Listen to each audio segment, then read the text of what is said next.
Kekayaan yang sesungguhnya itu datang dari sebuah mesin yang bisa mencetak uang bernama bisnis. Jadi gini, kalau misalnya kalian punya suatu mesin nih, ini bisa cetak uang. Bisnis kan menghasilkan uang, ya. Kalau uangnya ini lu bisa pakai untuk kasih makan lagi ke mesinnya untuk cetak lebih banyak uang lagi, itu baru kekayaan. Mesin yang bisa mencetak uang adalah mesin yang menyelesaikan banyak masalah orang. Makanya kita sebagai seorang entrepreneur, tujuannya adalah problem solving. Kenapa waktu itu awalnya gue mulai ke edukasi? Kenapa waktu itu gue bikin misalnya channel bahkan investasi? Sebenarnya gue bikin ini untuk diri gue sendiri karena gue ngerasa ini sebagai pengingat gue pribadi. Karena waktu gue awal mulai YouTube ini nggak banyak sebenarnya orang yang mau sharing seperti ini dengan ilmu yang dalam gitu. Banyak kan cuma kasih cetek-cetek aja.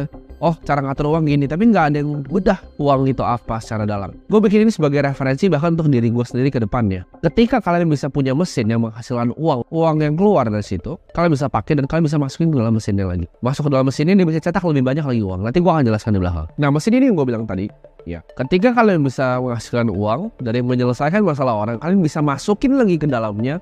Itu jadi suatu kekayaan yang sangat powerful. Itu jadi wealth. Kenapa gini? Gue kasih contoh ya.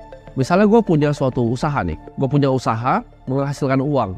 Uang itu gue pakai untuk mencari karyawan lebih pintar, karyawan lebih talented. Gue cari talent dengan uang itu. Dari hasil talent yang lebih banyak, campaign marketing gue lebih bagus. Ya, marketing gue lebih canggih, digital marketing ya.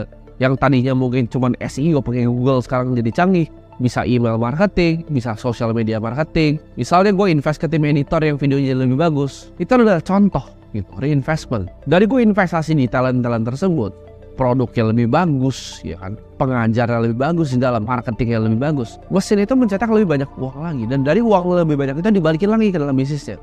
Makanya kalau kalian sempat dengerin kata-kata dari pengusaha adalah muterin duit, ini adalah muterin duit. Jadi uangnya dipakai ke dalam bisnisnya lagi.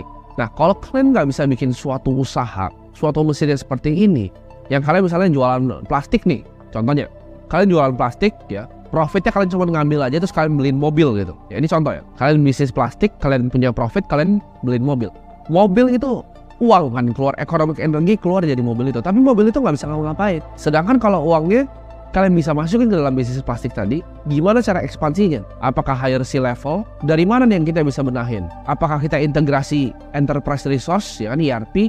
Kita investasi di software untuk bisa besarin lagi bisnisnya? Itu yang membedain pebisnis yang kecil sama pebisnis yang gede. Pebisnis yang gede ini mikir gimana caranya bisa efisiensi bisnisnya? Gimana cara kita bisa kasih nilai tambah lebih ke konsumer kita? Gimana cara kita bisa hire talent yang terbaik? Makanya kita lihat perusahaan kelas yang paling tinggi, contohnya seperti BCA, Indofood. Mereka fokus untuk cari talent. Bahkan mereka biayain anak-anak kampus gitu. Mereka biayain universitas anak-anak sampai lulus. Kenapa? Karena mereka mau talentnya dan mereka tahu investasi